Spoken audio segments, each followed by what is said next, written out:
Okay, let's continue. Plant growth and development chapter हम पढ़ रहे हैं. Yesterday we have listed the parallel line technique which is useful to demonstrate elongation, how elongation occur and where elongation occur.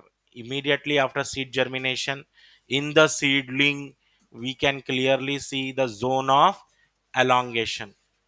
Parallel line technique से उसको हम demonstrate भी कर सकते हैं. पीरियड ऑफ ग्रोथ, प्लांट्स में जब ग्रोथ होता है ना, period of growth has three phases.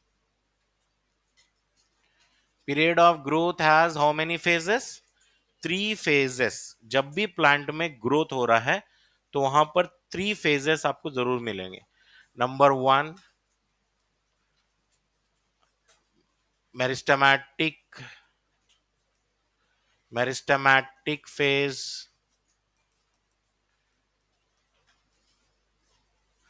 या नहीं तो फिर और एक बोलेंगे elongation phase, elongation phase, and one more is maturation phase.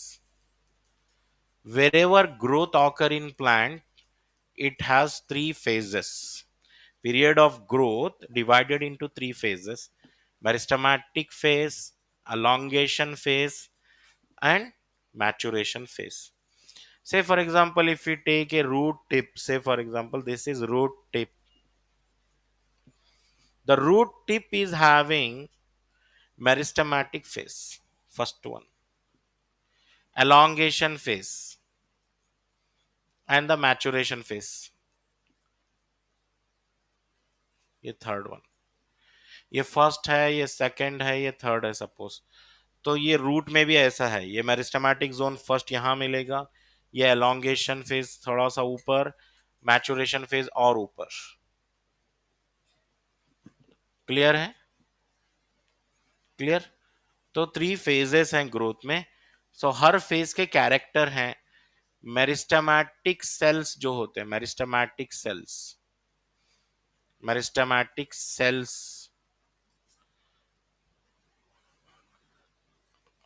Meristematic cells कहां पर मिलेंगे? ऑब्वियसली मेरिस्टेमेटिक फेज में मिलेंगे. What is meristematic phase? Growing tip. जो सबसे टिप है, वो टिप में जो है मेरिस्टेमेटिक सेल्स होते हैं. मेरिस्टेमेटिक सेल्स के क्या क्या कैरेक्टर हैं देखिए. इनका सेल वॉल थिन होता है, cell wall thin and primary होता है. Cell wall thin and primary, that means primary cell wall होता है. Primary cell wall, secondary cell wall नहीं आता इधर. सेकेंडरी बहुत ही हार्ड होता है, ये प्राइमरी वॉल है. सेल वॉल हैज, पढ़े ना हम, cell wall has middle lamella outermost, उसके बाद प्राइमरी वॉल, उसके अंदर होता है सेकेंडरी वॉल. ये प्राइमरी है, primary cell wall thin and primary. Dense protoplasm होता है, डेंस प्रोटोप्लाज्म या डेंस साइटोप्लाज्म भी बोल सकते हैं. सेल के अंदर क्लियरली लार्ज अमाउंट में साइटोप्लाज्म होगा, क्लियरली दिखने वाला एक न्यूक्लियस होगा, कॉन्स्पिक्यूअस न्यूक्लियस. कॉन्स्पिक्यूअस न्यूक्लियस है. Lots of plasmodesmatal connection, lots of plasmodesmatal connection, lots of plasmodesmatal connections. Any growing part of the plant body is having three different zones. पहला zone है, यहां पर number दिया हूं मैं, meristematic phase number one, elongation phase number two, maturation phase number three. Meristematic cells, meristematic cell बोल तो cell wall बहुत ही थिन होगा, डेंस साइटोप्लाज्म होगा, मतलब like this cells are there.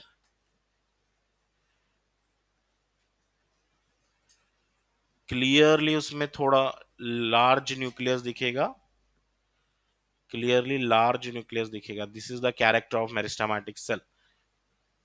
और बहुत सारे कनेक्शंस होंगे, प्लाज्मोडेस्मेटल कनेक्शंस, इंटरकनेक्शंस. ये मेरिस्टेमेटिक सेल के कैरेक्टर चल रहे हैं.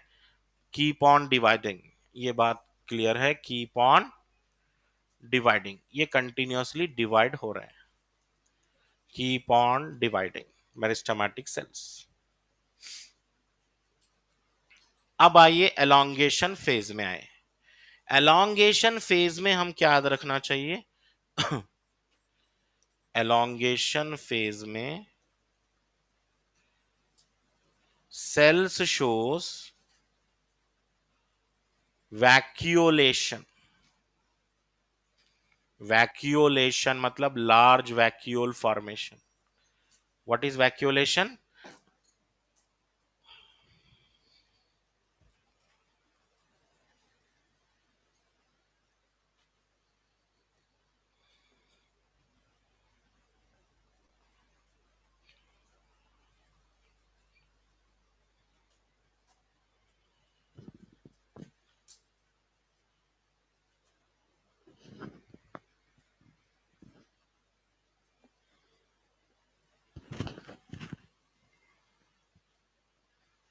सर ये माइक का वायर होना चाहिए नया, speaker.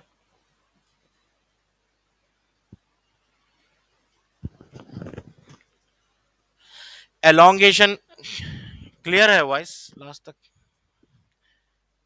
Elongation phase means cells are showing vacuolation. Vacuolation मतलब क्या है? Large vacuole formation inside the cell. cells are having vacuole, you know, cells are having vacuole, right? vacuole होता है ना cells में।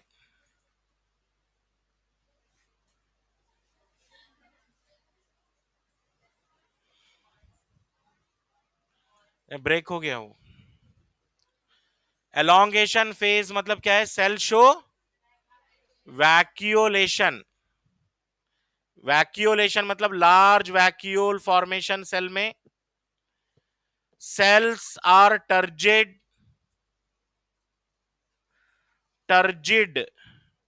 that means lots of water is stored inside the cell. Lots of water stored,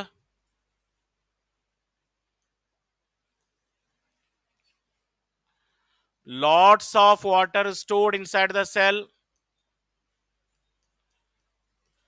जब cell में बहुत सारा water जमा हो जाएगा ना तो क्या होगा? एक्सपेंशन होगा ना cell. Cells expand, cells expansion. First meristematic phase पढ़ रहे थे हम, मेरिस्टेमेटिक फेज के character clear. After that elongation phase. Elongation phase means cells are undergoing vacuole formation, large vacuoles are formed and cells become turgid due to lots of water storage। जब cell में water जमा हो जाता है तो क्या बोलेंगे? टर्जिड बोलेंगे, टर्जिड। और सेल्स एक्सपैंड होंगे, साइज में एक्सपैंड होंगे सेल्स।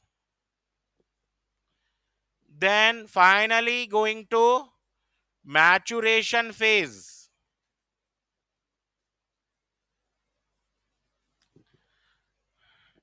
मैचुरेशन फेज में क्या होगा? देखिए, मैचुरेशन फेज में प्रोटोप्लाज्मिक मॉडिफिकेशन होंगे। cells undergo protoplasmic modifications, that means cells are modifying themselves। cells अपने आप को चेंज करेंगे। यहां पर रूट हेयर फॉर्मेशन होगा, रूट हेयर फॉर्मेशन होगा इधर। ओके, एंड आई थिंक ये फेजेस ऑफ ग्रोथ ऑलरेडी पढ़ चुके हैं हम। फेजेस ऑफ ग्रोथ ऑलरेडी पढ़े हैं हम, मॉर्फोलॉजी चैप्टर में पढ़े हैं ना? yes.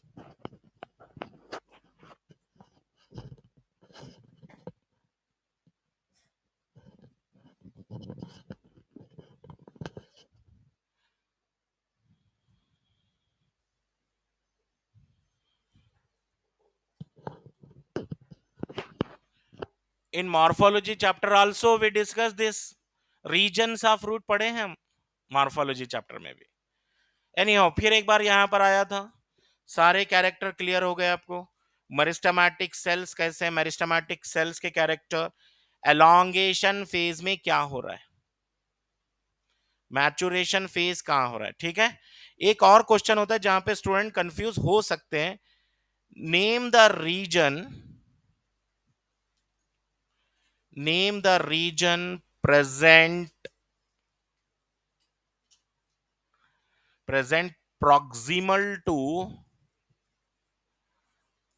elongation phase, elongation phase। तो आप कुछ बच्चे बोलेंगे, शायद कुछ बच्चे बोलेंगे meristematic zone, meristematic zone. Proximal, जिसको प्रॉक्सिमल का मतलब मालूम है वो तो कर पाएगा। ये रहा एलोंगेशन, है ना, ये एलोंगेशन है रीजन। इसके ऊपर क्या होता है, मैचुरेशन होता है। इसके नीचे क्या होता है, मेरिस्टेमेटिक जोन होता है। आप बताइए, मैचुरेशन लेना चाहिए या मेरिस्टेमेटिक लेना चाहिए? What is mean by proximal to plant is proximal, getting away from the plant, distal। Plant के प्लांट के और क्लोजर क्लोजर जा रहे हैं, हम ऊपर जा रहे हैं तो प्लांट के क्लोज जा रहे हैं। तो प्रॉक्सिमल मतलब मैचुरेशन फेज बोलना चाहिए, don't say meristematic phase, maturation phase, maturation phase, ठीक है। ये कंफ्यूजिंग एरिया है बिल्कुल, और इंटेंशनली क्वेश्चन बनाए जाते हैं, दे नो एग्जामिनर्स के ये क्वेश्चन में। हाँ बिल्कुल, ये क्वेश्चन अगर दे देंगे, पढ़ने वाले बच्चे, पढ़ के आने वाले बच्चों में से 50-50 होगा। नहीं पढ़े से तो कुछ करेंगे ही नहीं, पढ़ के जाके वहां पर 50% रॉन्ग करने वाले हैं। दिस एरिया प्रॉक्सिमल बोलते ही कंफ्यूज हो जाएंगे, कुछ बच्चे बोलेंगे मैचुरेशन, कुछ बच्चे बोलेंगे meristematic. Present proximal to elongation phase, ठीक है। चलिए next, growth rates. How many types of growth rates? Plants have two types of growth rates. Plants have two types of growth rate. एक होगा arithmetic, arithmetic growth rate, arithmetic growth rate. One more is geometrical growth rate, geometrical growth rate. एक होगा arithmetic, एक होगा geometrical growth rate. Arithmetic growth rate सुनो, arithmetic growth rate में क्या हो रहा है, one cell divide and form two cells, and out of two cell, one cell lost the power of division, another cell keep on dividing, every time same thing। क्या बोलो, one cell divide होगा, दो cell बनेंगे, and to sales में से एक cell keep on dividing, other cell stop dividing. Stop dividing के लिए वर्ड यूज करेंगे हम डिफरेंशिएट। जो सेल मैच्योर हो गया, जो डिवाइड करना बंद कर दिया, उसको बोलेंगे differentiate. Every time one cell keep on dividing, other cell differentiate। बस इतना याद रखना है। फर्स्ट वन सेल से टू सेल बनेंगे, अब टू सेल से फोर सेल नहीं बनेंगे। अर्थमेटिक में आपको बोलने की आदत है ना, वन सेल से टू सेल बनेंगे, टू से फोर बनेंगे, फोर से एट बनेंगे। वो ज्योमेट्रिकल में होता, अर्थमेटिक में क्या होता है, one cell become two, and out of two one stop dividing, one dividing, that means three cell बनेंगे। सही है, एक डिवाइड करेगा एक डिवाइड नहीं करेगा, तो कितने सेल बनेंगे, थ्री सेल्स। देखेंगे डायग्रामेटिकली भी देखेंगे अर्थमेटिक ग्रोथ रेट क्या है। Every time only one cell keep on dividing and all other cells क्या होंगे, and all other cells and all other cells differentiate, and all other cell differentiate. Differentiate मतलब stop dividing, stop dividing. एक ही divide होगा, बाकी के cell divide नहीं होंगे. ये अर्थमेटिक ग्रोथ रेट का कॉन्सेप्ट है. ज्योमेट्रिकल ग्रोथ रेट में क्या होगा? all the cells keep on dividing, all the cells keep on dividing. सारे सेल अगर डिवाइड कर रहे हैं हमेशा, तो geometrical growth, all the cells keep on dividing. जबकि मैं यहां पर बोल रहा हूं अर्थमेटिक में कुछ एक ही डिवाइड होगा, बाकी के सब डिफरेंशिएट हो जाएंगे. सेम थिंग डायग्रामेटिकली बताया है एनसीईआरटी में. Suppose this is one cell, and if it divide and become two cell, out of two cells one cell stop dividing, other cell divide. मतलब कोई एक सेल कंसीडर कर लो, या दो में से कोई एक सेल डिवाइड मत करो, एक सेल को डिवाइड करो, दो और एक सेल को डिवाइड मत करो. ठीक है, ओके. तो इसको अगर मैं स्टॉप कर दिया तो ये डिवाइड होगा, ये स्टॉप सेल और ये सेल डिवाइड होकर ट्री सेल बन जाएंगे. सही है, फॉलोड. अब ये थ्री सेल में से कितने डिवाइड करेंगे? लिखे हम every time only one cell keep on dividing, remaining cell differentiate. अब ये थ्री सेल डिवाइड होके कितने सेल बनेंगे? ये स्टॉप, ये स्टॉप, ये डिवाइड, स्टॉप स्टॉप, ये डिवाइड करो. इसको डिवाइड करते कितने सेल बनेंगे? 4.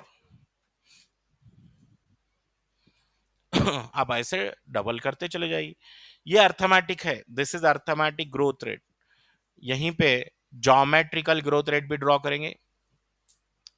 One cell, if it divide become two cell, and if both the newly formed cell divide, if both the newly formed cell divide, तब क्या बनेगा? 1 2 3 4. if it again divide, कितने सेल बनाओ आप बोलो? 1 2 3 4 5 6 7 8. बात समझने आ गई होगी. Every time one cell dividing, every time. देखो ये सेल डिवाइड हुआ, दो सेल बने, फिर ये सेल डिवाइड होके दो सेल बने, ये सेल डिवाइड होके दो सेल बने, और बाकी के सेल क्या हो रहे हैं यहां पर? Stop, stop dividing.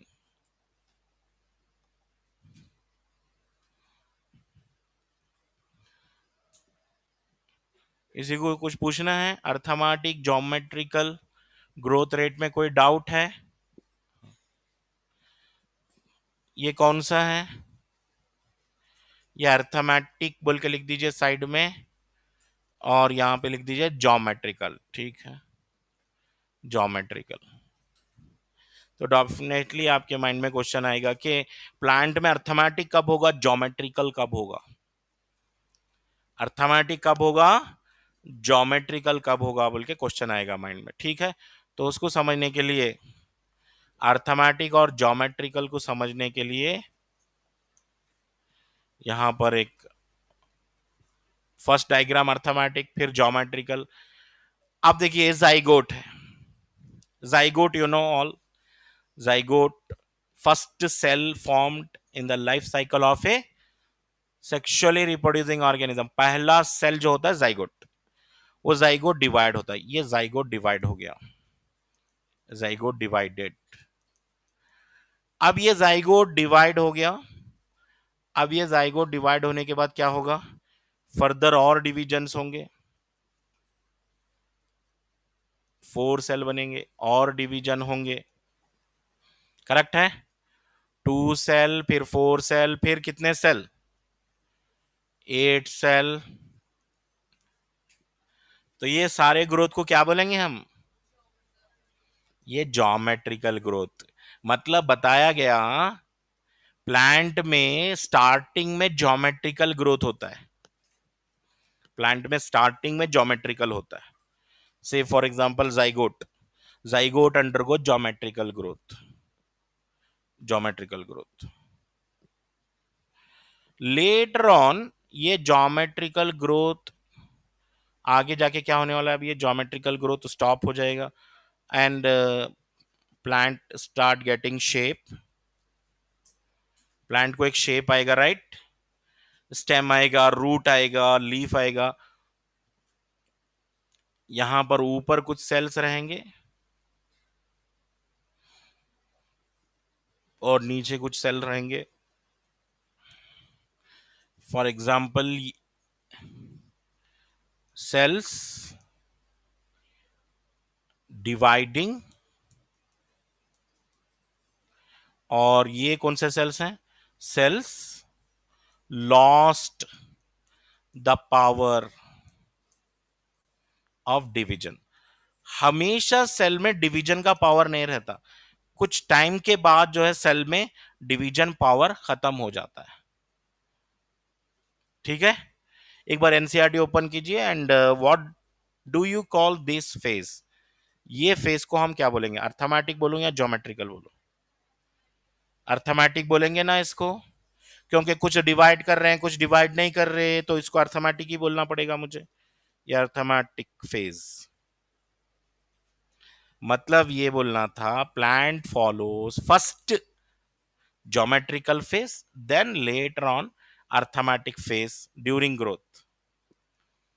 यहां पे लिख दो एक स्टेटमेंट यहां पर, ये डायग्राम से समझ नहीं आया अपने को। Plants first shows geometrical growth, geometrical growth and later follows arithmetic, later follows arithmetic growth। Plant में पहले ज्योमेट्रिकल ग्रोथ होगा, बाद में अर्थमेटिक होगा।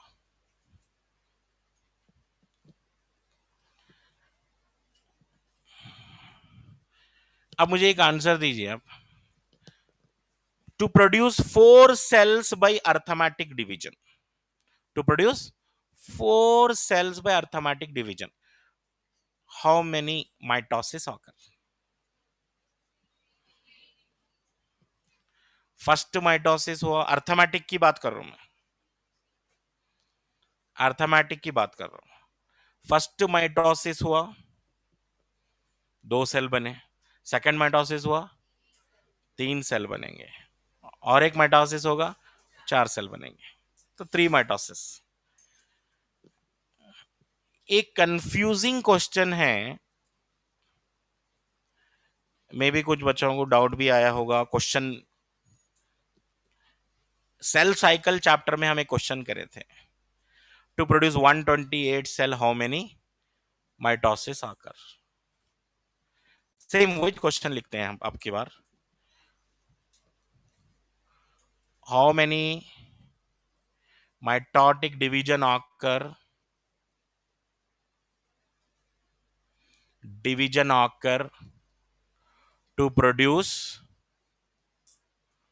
128 cells by arithmetic growth rate, by arithmetic growth rate। ऐसा अगर क्वेश्चन आ गया और आप वो सेल साइकिल वाला कॉन्सेप्ट यूज करके, सेल साइकिल वाला कॉन्सेप्ट यूज कैसा करते हैं आप?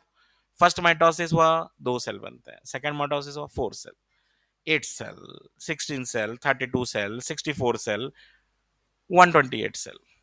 ठीक है, 7 माइटोसिस करे थे हम सेल साइकिल चैप्टर। लेकिन यहां पर जो है कंफ्यूज क्या किया गया है, हाफ क्वेश्चन जो बच्चे पढ़ेंगे हा माइटोटिक डिवीजन,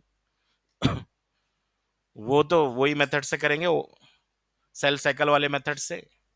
पहला माइटोसिस हुआ, 2 सेल, करेक्ट है। फिर सेकंड माइटोसिस हुआ 4 सेल, नेक्स्ट माइटोसिस 8, 16, 32, 64, 128, 7 माइटोसिस बोलेंगे आंसर इसका। रॉन्ग, क्योंकि आगे वर्ड देखो, अर्थमेटिक ग्रोथ रेट से फाइंड आउट करना है। 128 सेल बनाओ आप अर्थमेटिक से, मतलब पहले एक सेल होगा, फिर और 2 सेल बनेंगे, फिर 3 सेल बनेंगे, फिर 4 सेल बनेंगे, 128 तक काउंट करना है क्या? तो इसलिए क्या करना चाहिए, अर्थमेटिक का अगर क्वेश्चन आ गया है, इस टाइप का अगर क्वेश्चन दे दिया है अर्थमेटिक का, तो सीधे सीधे आप क्या करो, नंबर ऑफ सेल्स -1 कर डालो बस।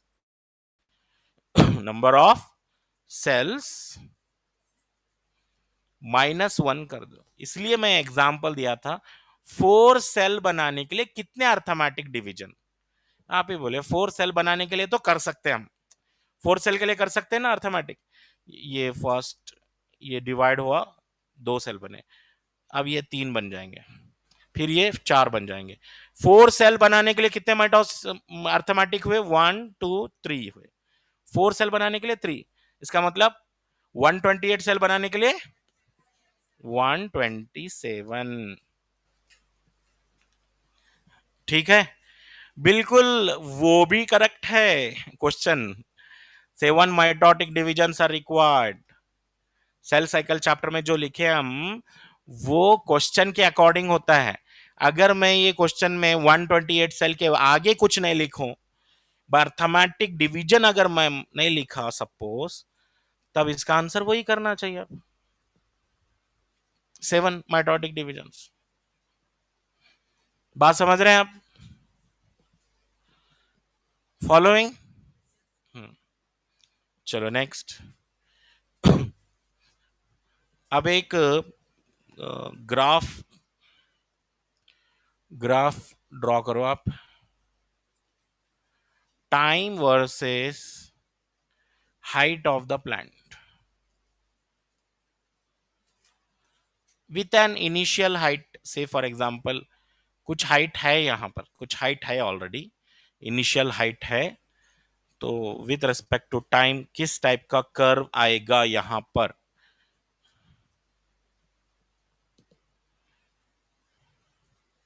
ये स्ट्रेट लाइन आएगा, हाइट का कर्व जो है स्ट्रेट लाइन आएगा, है ना। हाइट जो है आपको क्या लगता है, कुछ टाइम के बाद रुक जाती है क्या? प्लांट हाइट की बात चल रही है यहाँ पे, प्लांट हाइट, चलो लिखेंगे प्लांट हाइट, प्लांट हाइट की बात चल रही है, तो प्लांट हाइट तो हमेशा इंक्रीज होती रहती। तो यहां पे हम क्या लिखना, length of shoot axis and root axis follows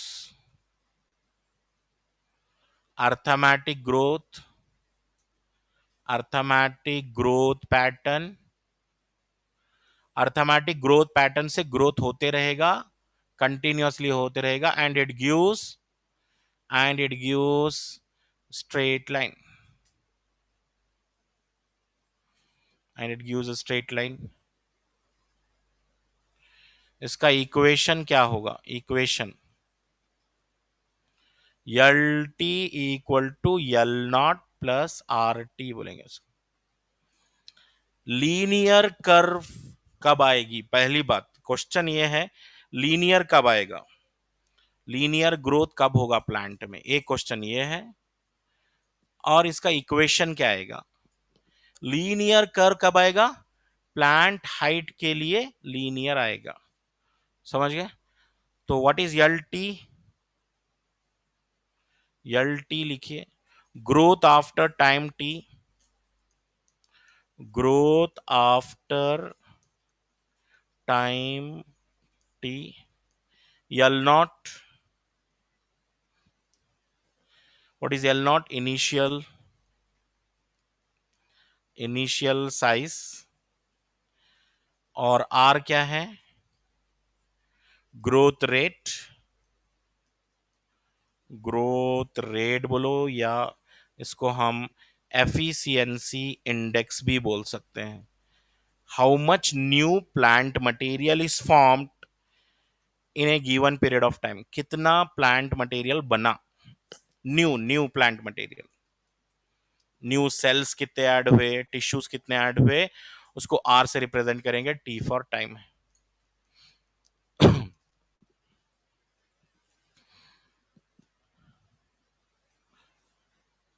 बस इतना याद रखना था। Plant height shows what type of curve, linear. Okay, next एक और ग्राफ ट्राई करो, इस बार ट्राई करो टाइम वर्सेस साइज और weight of an organ, size और वेट ऑफ एन ऑर्गन। से फॉर एग्जांपल लीफ साइज है, हाइट नहीं है इस बार, हाइट नहीं है, लीफ साइज है इस बार, या फ्रूट साइज है, या कोई और ऑर्गन है, सिर्फ ऑर्गन है, साइज और वेट ऑफ ऑर्गन। तो अब इस बार जो है ये ग्रोथ कर स्ट्रेट लाइन नहीं जाएगा, बल्कि यस शेप आएगा। ओके, तो इसको हम लिखेंगे yes shape growth curve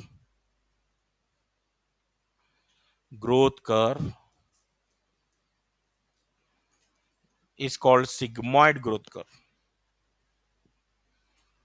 sigmoid growth curve,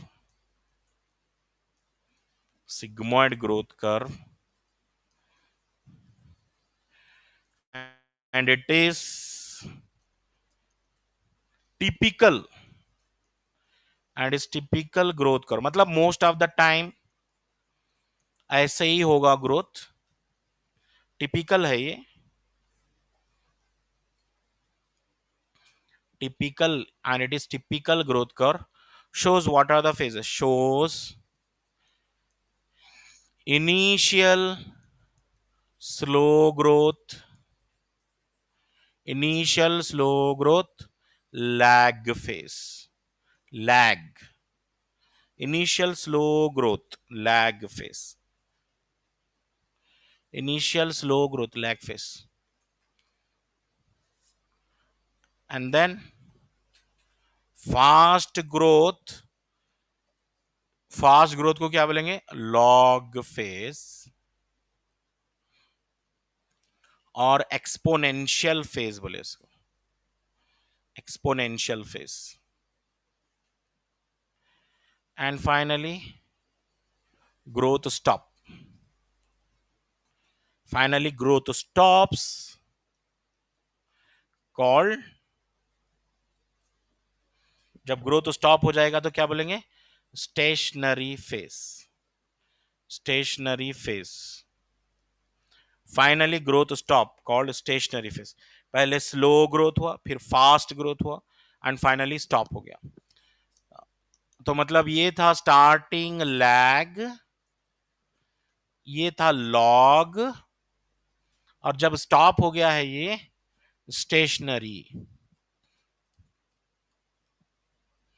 अगर मैं एक लीफ का साइज ले रहा हूं, पहले स्मॉल लीफ है तो पहले स्टार्टिंग में स्लो ग्रोथ होगा, फिर एक टाइम आएगा बहुत ही फास्ट ग्रो होगा, ग्रो हो रहा है देखिए, और इस एक पॉइंट के बाद इसका ग्रोथ रुक जाएगा, है ना, स्टेशनरी फेज बोलेंगे उसको। So always we get a linear growth curve if there is a statement, always plant gives linear growth curve in the graphical representation with respect to time, बोलेंगे तब ये रॉन्ग हो जाएगा। हाँ, अगर इसको करेक्ट करना है तो प्लांट हाइट बोलिए, प्लांट हाइट के लिए करेक्ट हो सकता है लीनियर, लेकिन size of an organ, fruit का साइज जो है डेफिनेट है, इनडेफिनेट है, डेफिनेट है, and this sigmoid growth curve को रिप्रेजेंट करते हैं हम इक्वेशन से W1 equal to W0 e to the power RT। W1 final size, W0 initial size,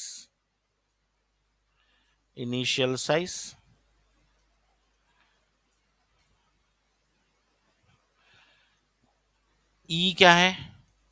base of natural logarithm,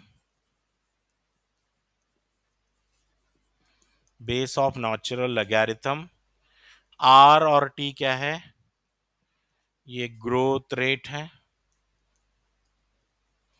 ये टाइम है। So what is efficiency index और growth rate? Efficiency index और growth rate मतलब efficiency index या growth rate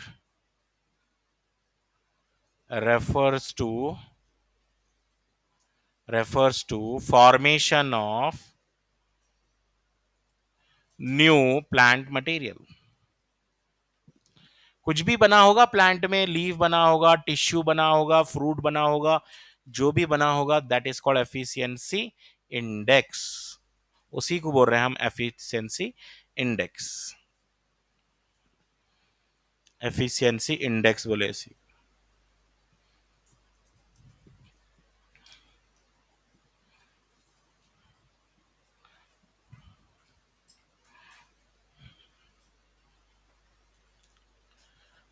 next, initially suppose एक leaf है, इसका size जो है 5 सेंटीमीटर स्क्वायर। ठीक है, एक लीफ है, उसका साइज है 5 centimetre square. And if it grows and become 10 centimeter square, suppose this one is leaf A,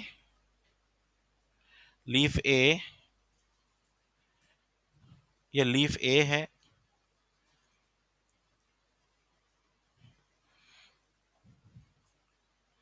five centimetre square से 10 सेंटीमीटर स्क्वायर हो गया। सपोज अनदर लीफ है, इसका size suppose initial 50 centimetre square है, और आफ्टर कुछ time के बाद यहां पर इसका साइज है ना 55 सेंटीमीटर स्क्वायर हुआ है। So what is your opinion? क्या दोनों लीफ में सेम ग्रोथ हुआ है या डिफरेंट ग्रोथ है? अगर डिफरेंट ग्रोथ है तो किसमें ज्यादा है, किसमें कम है? क्या दोनों में सेम है? दोनों में 5 सेंटीमीटर स्क्वायर ही ग्रो हो रहा है ना। यहां पे अगर देख रहा हूं मैं, इनिशियल 5 सेंटीमीटर था, बाद में 10 हो गया, यहाँ पे 50 था, यहाँ पे 55 हो गया। दोनों में साइज तो उतना ही इंक्रीज हुआ है लेकिन with respect to initial size अगर हम देख रहे हैं तो ये जस्ट डबल हो गया है।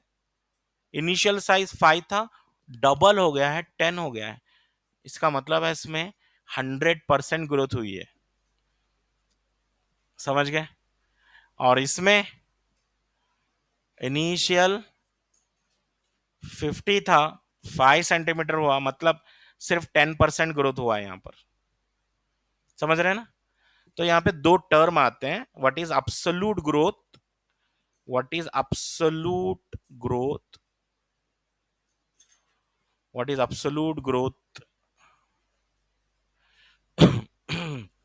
Growth rate per unit time,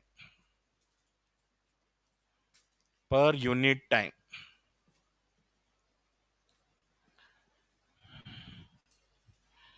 It is same in both the leaf. अगर आपको मैं पूछूं एब्सोल्यूट ग्रोथ कितना हुआ, दोनों में सेम हुआ, 5 सेंटीमीटर स्क्वायर का इंक्रीज हुआ, यह होता है absolute growth rate. Growth rate per unit time, just कितना ग्रोथ हुआ देखना है, बस इतना ही, कंपेयर नहीं करना, कुछ नहीं करना, बस इतना ही बताना, एब्सोल्यूट ग्रोथ रेट। लेकिन अगर मैं रिलेटिव ग्रोथ रेट देख रहा हूं, रिलेटिव ग्रोथ रेट, देखिए पूछता है relative growth rate find out करो बोल के पूछता है, वहां पे इनिशियल साइज और फाइनल साइज गिवन रहते हैं। आर जी आर बोलो उसको, R G R, relative growth rate. ठीक है, तो हम इसको, रिलेटिव ग्रोथ रेट का फॉर्मूला है एब्सोल्यूट ग्रोथ एजी, या एजीआर भी बोलते हैं, एब्सोल्यूट ग्रोथ रेट भी बोल सकते हैं इसको, AGR by initial size into 100। क्या यूज करना फॉर्मूला रिलेटिव ग्रोथ रेट के लिए? Relative growth rate equal to absolute growth rate by initial size into 100। Find out leaf A RGR, leaf A का आरजीआर बताइए, लीफ ए का RGR बताइए, हाँ बताओ। इनिशियल कितना था? 5 सेंटीमीटर स्क्वायर। ग्रोथ कितना हुआ? 5 सेंटीमीटर स्क्वायर। इनिशियल कितना था? 5 सेंटीमीटर स्क्वायर। ये 100, तो कितने परसेंट ग्रोथ हुआ? ये 100% ग्रोथ हुआ है। लीफ बी का, लीफ बी का आरजीआर कितना है? एजीआर देखो कितना है उसका, एब्सोल्यूट ग्रोथ कितना हुआ लीफ बी में? 5 सेंटीमीटर स्क्वायर। इनिशियल साइज कितना था? 50 सेंटीमीटर स्क्वायर। तो ये हो गया 100 × 100, 10% ग्रोथ हुआ है। बिल्कुल आपको ये क्वेश्चन आ सकता है आरजीआर फाइंड आउट करने के लिए, बिल्कुल अभी तक नहीं पूछा एग्जाम में, ये अभी भी नहीं पूछा, तो ये फाइंड आउट करने आना चाहिए। ठीक है, सो नेक्स्ट क्लास में हम कंटिन्यू कर लेंगे कंडीशंस ऑफ ग्रोथ, यहां तक रिवाइज करके आइए। Thank you.